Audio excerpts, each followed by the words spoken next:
So good morning guys. तो चलिए start करते हैं आज के यानी कि 10 सितंबर के इंपॉर्टेंट करंट अफेयर्स को। तो आज का सबसे इंपॉर्टेंट प्रश्न ये रहा आपके सामने कि अभी हाल ही में देश के 15वें उपराष्ट्रपति के रूप में किसे चुना गया है। तो सही उत्तर होगा सीपी राधाकृष्णन को। तो एनडीए यानी कि नेशनल डेमोक्रेटिक अलायंस, इसके उम्मीदवार सीपी राधाकृष्णन ने अभी भारत के वाइस प्रेसिडेंट का चुनाव जीत लिया है। और उन्होंने किनको हराया? विपक्ष के उम्मीदवार बी सुदर्शन रेड्डी को। और इस तरह से हमारे 15वें वाइस प्रेसिडेंट बन गए हैं सीपी राधाकृष्णन। इनको वोटिंग में 452 वोट मिले, बी सुदर्शन रेड्डी को 300 वोट मिले। तो सीपी राधाकृष्णन ये महाराष्ट्र के राज्यपाल भी रह चुके हैं। वैसे वो तमिलनाडु से ताल्लुक रखते हैं, तमिलनाडु के तिरुपुर से हैं वो। और इस तरह से आप जानते हैं उन्होंने यहाँ पे किनका स्थान लिया। मतलब इनसे पहले वाइस प्रेसिडेंट कौन थे? जगदीप धनखड़ जी थे, जिन्होंने 21 जुलाई को अपने पद से इस्तीफा दे दिया था। तो अब याद रखेंगे भारत के 15वें नंबर के वाइस प्रेसिडेंट बन गए सीपी राधाकृष्णन। अब वाइस प्रेसिडेंट के पद से संबंधित कुछ प्रश्न मैं आपको बताऊं तो एक तो याद रखना, भारत का एक वाइस प्रेसिडेंट होगा। इसका उल्लेख संविधान के किस अनुच्छेद में है? आर्टिकल नंबर 63 में। उसी तरह से वाइस प्रेसिडेंट ये राज्यसभा का पदेन सभापति होता है, ऐसा कहा गया आर्टिकल 64 में। और वाइस प्रेसिडेंट के चुनाव के बारे में बताया गया है आर्टिकल 66 में। और इस चुनाव में संसद के सभी एमपीज हिस्सा लेते हैं। और वाइस प्रेसिडेंट रिजाइन दे सकते हैं, ऐसा कहा गया है आर्टिकल 67 में। इनका जो मुख्य रूप से कार्यकाल है 5 वर्ष का होता है। अच्छा, रिजाइन देने के बाद नए वाइस प्रेसिडेंट के लिए चुनाव कराने का कोई निश्चित समय नहीं है, जिस तरह से राष्ट्रपति पद के लिए होता है, उपराष्ट्रपति के लिए नहीं होता। और इनकी शपथ का उल्लेख है आर्टिकल 69 में। और याद रखना, 2 बार वाइस प्रेसिडेंट बने थे सर्वपल्ली राधाकृष्णन और हामिद अंसारी। और डॉक्टर सर्वपल्ली राधाकृष्णन ये भारत के पहले वाइस प्रेसिडेंट भी थे और भारत के सबसे लंबे समय तक वाइस प्रेसिडेंट भी रहे थे। लगातार 2 बार इस पद को उन्होंने संभाला है। और याद रखना, जो संयुक्त बैठक होती है, जॉइंट सिटिंग, उसमें वाइस प्रेसिडेंट हिस्सा नहीं लेते हैं। वाइस प्रेसिडेंट बनने की मिनिमम एज पूछेंगे तो 35 ईयर होती है। तो इनसे संबंधित ये कुछ फैक्ट्स हैं, इनको ध्यान में रखना। अगला प्रश्न देखते हैं। फिर अगले में पूछ रहे, अभी हाल ही में राष्ट्रीय बाघ संरक्षण प्राधिकरण से मंजूरी प्राप्त नवीनतम बाघ अभ्यारण्य नाम है देब्रीगढ़। ये कहाँ पर स्थित है? तो आंसर होगा उड़ीसा में। तो अभी राष्ट्रीय बाघ संरक्षण प्राधिकरण, नेशनल टाइगर कंजर्वेशन अथॉरिटी ने उड़ीसा के देब्रीगढ़ वाइल्ड लाइफ सेंचुरी को भारत के सबसे नवीनतम टाइगर रिजर्व घोषित करने की मंजूरी दे दी है। तो अब ये भारत का सबसे नवीनतम और कौन सा नंबर का? 59 नंबर का टाइगर रिजर्व बनेगा। एक्चुअली में अभी सेंट्रल की तरफ से तो मंजूरी मिल चुकी है, बस अब राज्य की तरफ से एक मंजूरी मिलनी बाकी है। उसके बाद ये ऑफिशियली देश का 59 नंबर का सबसे नवीनतम टाइगर रिजर्व बन जाएगा, देब्रीगढ़ वाइल्ड लाइफ सेंचुरी जो है। और ये कहाँ पर है? उड़ीसा में है। याद रखना, उड़ीसा के बारगढ़ जिले में है और जो हीराकुड बांध है उसी के पास में ये स्थित है। अब बात टाइगर रिजर्व की चल रही है, हमने देखा अब सबसे नवीनतम टाइगर रिजर्व हमारा बनने वाला है, कौन सा? ये देब्रीगढ़। इसी तरह से टाइगर से और क्या क्या प्रश्न बन सकते हैं वो मैं आपको रिवाइज कराता हूँ। एक तो आप सब जानते हो वर्ल्ड टाइगर डे हम मनाते हैं कब? 29 जुलाई को मनाते हैं। अभी देखोगे वर्तमान में तो 58 टाइगर रिजर्व हैं। पहला tiger reserve Jim Corbett tiger reserve था, जो कि उत्तराखंड में है, 1973 में बना। 58 नंबर का सबसे नवीनतम अभी माधव टाइगर रिजर्व है, जो मध्य प्रदेश में है। 57 नंबर का रातापानी टाइगर रिजर्व मध्य प्रदेश में है। उससे पहले 56 नंबर का गुरु घासीदास टाइगर रिजर्व जो छत्तीसगढ़ में है। उससे पहले 55वां धौलपुर करौली टाइगर रिजर्व जो राजस्थान में है। भारत में सबसे ज्यादा टाइगर ये आपको मिलेंगे मध्य प्रदेश में, 785 है। भारत में टाइगर प्रोजेक्ट कब शुरू हुआ था? 1973। और हमारे जो पर्यावरण मंत्री भूपेंद्र यादव, इन्होंने ही कहा कि भारत में टोटल 3682 बिग कैट्स हैं। और अभी बिग कैट्स अलायंस का पहला हेड इन्हीं को बनाया गया था, पढ़ा था हमने। और ये भी याद रखना कि पश्चिम बंगाल का सुंदरबन टाइगर रिजर्व ये भारत का दूसरा सबसे बड़ा टाइगर रिजर्व बन गया है। ये इंपॉर्टेंट प्रश्न रहेगा, एग्जाम में पूछा जाएगा। करंट अफेयर्स का प्रश्न अभी ये बना है और इस तरह से ये आप देख सकते हो स्टैटिक भी हो गया। जबकि देश का सबसे बड़ा एरिया वाइज क्षेत्रफल की दृष्टि से सबसे बड़ा टाइगर रिजर्व यह है नागार्जुन सागर श्रीशैलम टाइगर रिजर्व, जो आपको मिलेगा आंध्र प्रदेश में। अच्छा, ये प्रश्न और देखो, हॉर्नबिल संरक्षण के लिए भारत का पहला उत्कृष्टता केंद्र तमिलनाडु सरकार ने कोयम्बटूर जिले के अन्नामलाई टाइगर रिजर्व में स्थापित किया। और बाघ घनत्व के मामले में दुनिया में पहले 3 टाइगर रिजर्व कौन कौन से रखे गए? बांदीपुर टाइगर रिजर्व जो कर्नाटक में है, उसके बाद जिम कॉर्बेट टाइगर रिजर्व जो उत्तराखंड में है, और काजीरंगा टाइगर रिजर्व जो असम में है। एक प्रश्न ये याद रखना कि भारत का पहला सफेद बाघ प्रजनन केंद्र ये खुलेगा मध्य प्रदेश के रीवा जिले में। बाकी ये सब हमने देख लिया। और ये देख लो, tiger man of India Kailash Sankhla कहे जाते हैं। अच्छा, उड़ीसा की बात है ना, तो एक प्रश्न मैं आपसे पूछता हूँ, हमारा जो पहला नेशनल पार्क है वो तो जिम कॉर्बेट नेशनल पार्क है, जिसे पहले हेली नेशनल पार्क या बाद में रामगंगा नेशनल पार्क कहते हैं, वो उत्तराखंड में आपको मिलेगा। अभी आप मुझे बताओ भारत का जो सबसे नवीनतम नेशनल पार्क है वो कौन सा बना है। नंबर मैं आपको बता दूं 107वें नंबर का है देश का, और वो उड़ीसा का दूसरा नेशनल पार्क है। कौन सा है, इसका उत्तर आप करेंगे। हम अगला प्रश्न देखते हैं। फिर अगले में पूछ रहे हैं कि अभी हाल ही में कैमल इंटरनेशनल अवार्ड 2025 से किसे सम्मानित किया गया। तो आंसर होगा यूनुस अहमद को। तो अभी पलक्कड़ के व्यवसायी यूनुस अहमद को कैमल इंटरनेशनल अवार्ड 2025 से सम्मानित किया गया है, और अरेबियल वर्ल्ड रिकॉर्ड्स के द्वारा दिया जाने वाला ये पुरस्कार उन्हें उनके व्यावसायिक नेतृत्व और योगदान के लिए दिया गया है। उन्हें ये पुरस्कार दुबई में दिया गया। तो कौन सा अवार्ड है? Camel International Award 2025 Yunus Ahmed को दिया गया। अब अवार्ड वाली बात है तो कुछ और अवार्ड से संबंधित प्रश्न मैं आपको रिवाइज कराऊं। अभी मोदी जी को किस देश में की टू द सिटी पुरस्कार मिला था? अर्जेंटीना। 2025 का पेन प्रिंटर पुरस्कार मिला सुडान स्कॉटिश लेखिका है लीला अबुलेला। संयुक्त राष्ट्र मंडेला पुरस्कार 2025 ये दो जनों को मिला, ब्रेंडा रेनॉल्ड और केनेडी ओडेडे। ब्रेंडा तो कनाडा से है, केनेडी सुहानी शाह बेस्ट मैजिक क्रिएटर 2025 पुरस्कार जीतने वाली पहली भारतीय बनी। और 43वां लोकमान्य तिलक राष्ट्रीय पुरस्कार मिला नितिन गडकरी को। खाद्य एवं शांति के लिए एमएस स्वामीनाथन पुरस्कार के पहले प्राप्तकर्ता बने प्रोफेसर एडेमोला एडेनले, नाइजीरिया से हैं, याद रखना इंपॉर्टेंट प्रश्न है। यूएनडीपी का भी इक्वेटर प्राइज 2025 दिया गया बीबी फातिमा सेल्फ हेल्प ग्रुप को, कर्नाटक से है। ललित कला अकादमी पुरस्कार 2025 प्रेमचंद पुखरामबम को मिला, मणिपुर के मूर्तिकार हैं। लता दीनानाथ मंगेशकर पुरस्कार 2025 कुमार मंगलम बिरला को। 34वां सरस्वती सम्मान 2024 के लिए दिया गया साधु बद्रेश दास को, संस्कृत विद्वान है, उनकी पुस्तक स्वामी नारायण सिद्धांत सुधा के लिए। ठीक है, तो अवार्ड से संबंधित ये सारे प्रश्न आप ध्यान में रखना। अगला प्रश्न देखते हैं। फिर अगले में पूछ रहे हैं अभी CAFA नेशंस कप 2025 का खिताब किसने जीता? तो आंसर होगा उज्बेकिस्तान ने जीता। तो CAFA नेशंस कप 2025, यहाँ पे CAFA का मतलब हो गया सेंट्रल एशियन फुटबॉल एसोसिएशन, मतलब इसमें सेंट्रल एशियन फुटबॉल एसोसिएशन की सीनियर मेंस नेशनल टीम्स हिस्सा लेती हैं। अभी 29 अगस्त से लेके 8 सितंबर तक ये हुआ। इस बार ये इन खेलों का दूसरा एडिशन था, जो कहाँ पे हुआ? ताजिकिस्तान और उज्बेकिस्तान में हुआ था। और इसमें टॉप पे रहा उज्बेकिस्तान, दूसरे स्थान पे ईरान रहा, भारत इसमें तीसरे स्थान पे रहा। भारत ने किसको हराया ये पूछेंगे तो ओमान को हराया है। और ये पहली बार भी है जब किसी इंटरनेशनल फुटबॉल टूर्नामेंट में भारत ने ओमान को हराया है। इसका जो पहला एडिशन है वो 2023 में हुआ था किर्गिस्तान और उज्बेकिस्तान में, और उसमें टॉप पे ईरान था। अब फुटबॉल से संबंधित कुछ प्रश्न मैं आपको करा रहा हूँ, ध्यान से देखना। एक भारतीय महिला फुटबॉल टीम की गोलकीपर थी हमारी अदिति चौहान, इन्होंने संन्यास ले लिया। अभी 14वां UEFA वुमेन्स यूरो कप 2025 हुआ था स्विट्जरलैंड में, उसको इंग्लैंड ने जीता, स्पेन को हराया। डॉक्टर BC रॉय ट्रॉफी 2025-26 जिसे junior boys national football championship भी कहते हैं, ये पंजाब में हुआ, मणिपुर ने जीता, पश्चिम बंगाल को हराया। और भारतीय पुरुष फुटबॉल टीम के कोच बने खालिद जमील। 10वां कोपा अमेरिका फेमेनिना 2025 इक्वाडोर में हुआ, ब्राजील ने जीता, कोलंबिया को हराया। भारत की पहली फीफा टैलेंट अकेडमी कहां पर शुरू हुई? हैदराबाद में, हैदराबाद के गाचीबोवली स्टेडियम में। UEFA सुपर कप 2025 ये हुआ इटली में, पेरिस सेंट जर्मेन ने जीता है इसको, फ्रांस का क्लब है। इसने हराया टोटेनहम हॉटस्पर को।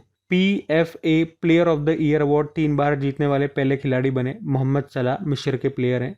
और ये इंपॉर्टेंट रहेगा, डूरंड कप 2025 अभी 134वां संस्करण हुआ इसका। 5 राज्यों में हुआ था ये, पश्चिम बंगाल, झारखंड, असम, मेघालय और मणिपुर। ये पहली बार था जब डूरंड कप भारत के 5 राज्यों में हुआ। जीता किसने? North east United football club ने जीता दूसरी बार। हराया है यहाँ पे डायमंड हार्बर फुटबॉल क्लब को। ठीक है, तो लेटेस्ट ये फुटबॉल से संबंधित प्रश्न ध्यान में रखना। अगला प्रश्न देखते हैं।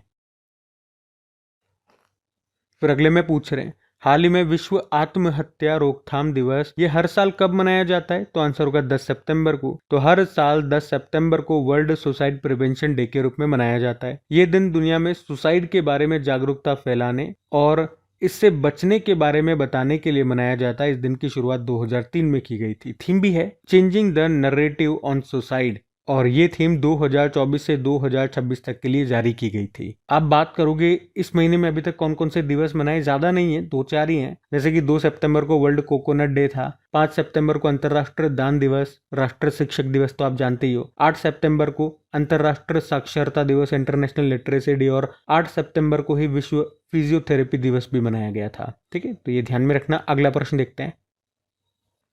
फिर अगले में पूछ रहे हैं कि विश्व की पहली mRNA आधारित कैंसर वैक्सीन नाम है एंटेरोमिक्स, इसको किस देश ने डेवलप किया है? तो आंसर होगा रशिया ने। तो अभी रशिया ने दुनिया की पहली mRNA का मतलब होता है मैसेंजर राइबोन्यूक्लिक एसिड, तो mRNA बेस्ड ये कैंसर वैक्सीन है। इसका नाम रखा है एंटेरोमिक्स और इसको डेवलप किया है रशिया में।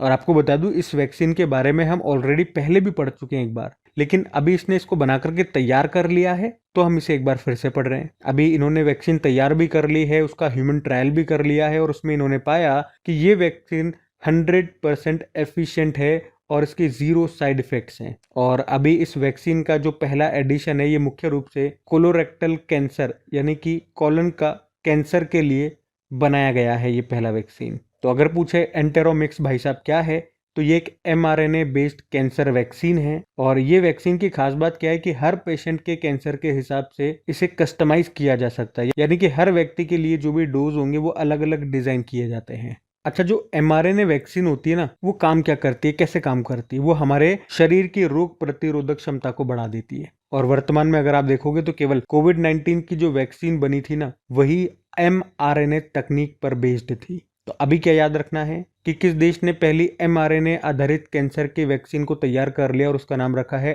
एंटेरोमिक्स। तो आंसर हो जाएगा रशिया। अच्छा, यहाँ पे ये कैंसर के लिए वैक्सीन है, कैंसर से संबंधित कुछ प्रश्न मैं आपको करवाता हूँ। अगर पूछे वर्ल्ड कैंसर डे 4 फरवरी को, वर्ल्ड लंग कैंसर डे 1 अगस्त, इंटरनेशनल चाइल्डहुड कैंसर डे 15 फरवरी, नेशनल कैंसर अवेयरनेस डे 7 नवंबर, कैंसर से ही संबंधित ये 4 दिवस होते हैं। उसके अलावा भारत की पहली सर्वाइकल कैंसर के खिलाफ स्वदेशी वैक्सीन तैयार की गई, नाम है सर्वावैक। सर्वाइकल कैंसर ये ह्यूमन पेपिलोमा वायरस से होता है, और लास्ट टाइम बजट में कहा गया था कि 9 से लेकर 14 वर्ष की बालिकाओं को इसके टीके मुफ्त में लगेंगे। अक्टूबर महीने को स्तन कैंसर जागरूकता माह के रूप में मनाते हैं। और एम्स दिल्ली ने भी कैंसर का शीघ्र पता लगाने के लिए एक एआई प्लेटफॉर्म लॉन्च किया था, iOncology.ai नाम से, और कैंसर के स्टडी को ऑन्कोलॉजी कहते हैं। हरियाणा सरकार ने महिलाओं में स्तन कैंसर का पता लगाने के लिए कौन सा कार्यक्रम शुरू किया? सवेरा। और कैंसर के लिए mRNA टीका विकसित किया था, देखो यहाँ पे लिखा हुआ है मैंने, रशिया ने। मैंने कहा था ना, पहले पढ़ चुके हैं इस प्रश्न को। और IIT मद्रास इसने भारत का पहला cancer genome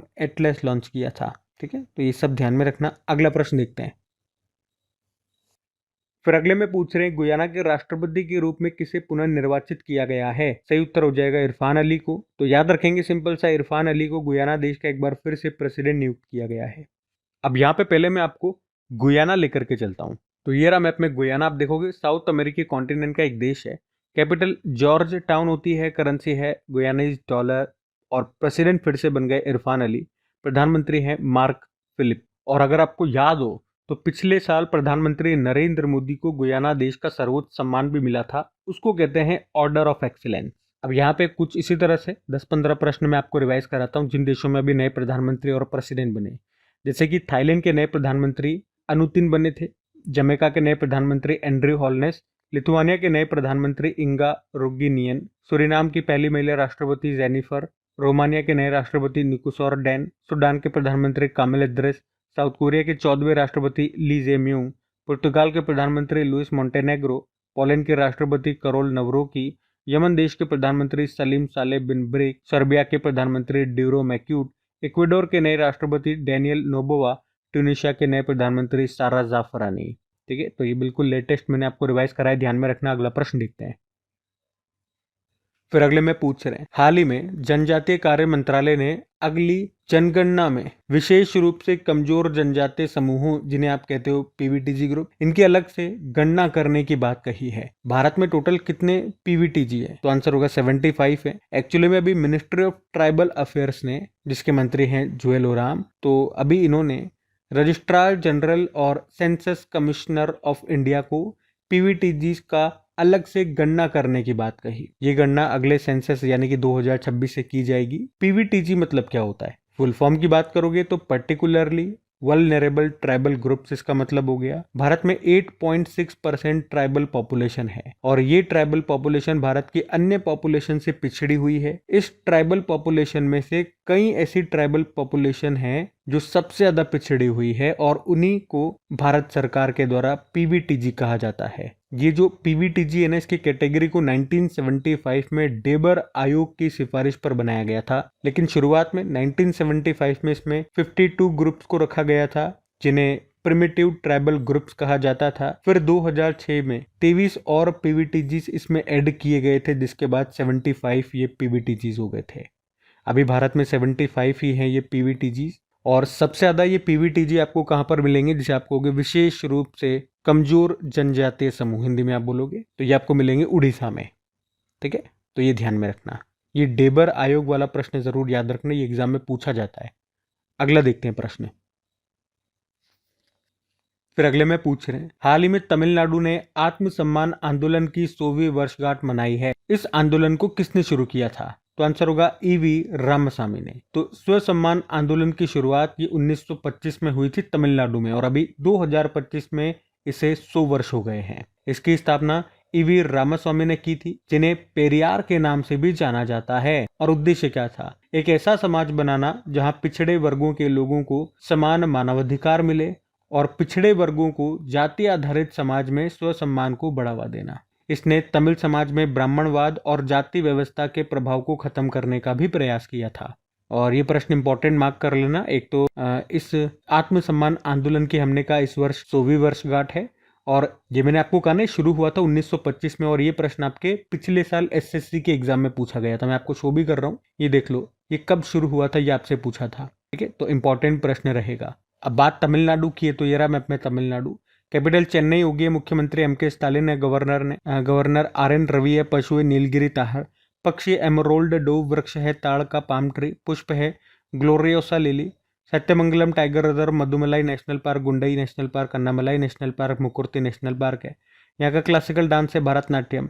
2 nuclear power plant है यहाँ पे, कुडनकुलम न्यूक्लियर पावर प्लांट और Kalpakkam nuclear power plant. Tamil शास्त्र भाषा का दर्जा पाने वाली पहली भारतीय भाषा है और तमिलनाडु में ही जल्लीकट्टू त्यौहार मनाया जाता है। तमिलनाडु के समुद्री तट को कोरोमंडल तट कहते हैं। कुछ फेस्टिवल देखोगे तो पोंगल हो गया, जल्लीकट्टू हो गया, थाईपुसम हो गया, आदि पेरक्कू हो गया, चित्तेराई महोत्सव हो गया, हेथाई अम्मन महोत्सव हो गया। कुछ और प्रश्न देख लो। अभी भारत ने अपनी पहली हाइड्रोजन संचालित ट्रेन कोच का सफल परीक्षण कहाँ किया था? चेन्नई। मोदी जी ने तुतिकोरिन एयरपोर्ट जो तमिलनाडु में है वहां से one airport one product initiative को शुरू किया।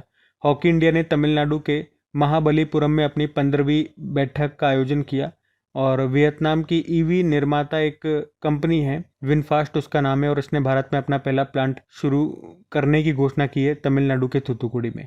मुख्यमंत्री थायू मनवर योजना अभी शुरू हुई तमिलनाडु में। वन और वन्य जीव अपराध प्रबंधन प्रणाली हॉक शुरू करने वाला तीसरा राज्य तमिलनाडु है, पहला केरल और कर्नाटक रहा। और तमिलनाडु सरकार ने चेन्नई में ऑलिव रेडले कछुओं की सुरक्षा के लिए दूसरी मरीन एलिट फोर्स स्थापित की है। तमिलनाडु का पहला शहर जिसने सिटी बायोडाइवर्सिटी इंडेक्स लॉन्च किया वो है चेन्नई। ठीक है, तो ये सब भी ध्यान में रखना। अगला प्रश्न देखते हैं। फिर अगले में पूछ रहे हैं, हाल ही में इटालियन ग्रैंड प्री 2025 को किसने जीता है? तो आंसर होगा मैक्स वर्स्टपन ने। तो मैक्स वर्स्टपन ये फार्मूला 1 ड्राइवर है और अभी इन्होंने 2025 की Italian Grand Prix Formula 1 race को जीत लिया। पूछे ये किस कार कंपनी के ड्राइवर हैं? तो रेडबुल के ये ड्राइवर है मैक्स वर्स्टपन और अभी इन्होंने इटालियन ग्रैंड प्री का खिताब जीत लिया। बाकी जो अभी तक फार्मूला 1 रेसेस हुई हैं पूरी लिस्ट मैंने आपके सामने लगा दी, आप देख सकते हैं। बाकी पीडीएफ आपको मिल जाती है कहाँ पर? अपने टेलीग्राम चैनल पे। और आज का सेशन यहीं पे एंड करते हैं। कमेंट करके जरूर बताइएगा सेशन आपको कैसा लगा, अच्छा लगा तो प्लीज सपोर्ट जरूर कीजिएगा अपने दोस्तों के साथ में, स्टडी ग्रुप में से शेयर करके। वीडियो को लाइक नहीं करा तो लाइक कर देना और पीडीएफ मैंने आपको बता दिया टेलीग्राम पे मिल जाती है। बाकी इनकी प्रैक्टिस के लिए डेली क्विज में अपलोड करता हूं जो आपको मिलेगी कहाँ पे? अपनी क्रिक एग्जाम एप्लीकेशन पे, जिसका लिंक नीचे डिस्क्रिप्शन बॉक्स में भी है। डायरेक्ट गूगल प्ले स्टोर से भी इंस्टॉल कर सकते हो। बाकी चलो अभी कल के करंट अफेयर्स का हम क्विक रिविजन कर लेते हैं और सेशन एंड करते हैं। तो कल पहला प्रश्न पूछा था यूएस ओपन ग्रैंड स्लैम में अभी मेन सिंगल का टाइटल किसने जीता? कार्लोस अल्काराज ने। और 2025 में 28वीं एशियाई टेबल टेनिस टीम चैंपियनशिप की मेजबानी कौन करेगा? भारत। अभी लिटरेसी डे आपने मनाया 8 सितंबर को। और 11वें एशियन एक्वेटिक चैंपियनशिप 2025 का शुभंकर है जलवीर। 2026 में G20 समिट की मेजबानी कौन सा देश करेगा? अमेरिका। हॉकी कप एशिया 2025 को जीत लिया भारत ने। एक बुक आई है ऑपरेशन सिंदूर, लिखा है KJS ढिल्लों ने। अंगीकार 2025 अभियान किस मंत्रालय ने शुरू किया? आवास व शहरी कार्य मंत्रालय। लिवाइस की ब्रांड एम्बेसडर आलिया भट्ट बन गई। और वेनिस फिल्म फेस्टिवल में सर्वश्रेष्ठ निर्देशक का पुरस्कार जीता अनुपन्ना रॉय ने। चलो कल का भी होमवर्क प्रश्न देख लेते हैं और सेशन एंड करते हैं। तो कल आपसे पूछा अनुसूचित जातियों के आरक्षण में उपवर्गीकरण करने वाला पहला राज्य कौन सा बन गया है? तो आंसर होगा तेलंगाना। आप सभी ने प्रश्न का बिल्कुल सही उत्तर दिया। अब ये आज का आपका होमवर्क प्रश्न।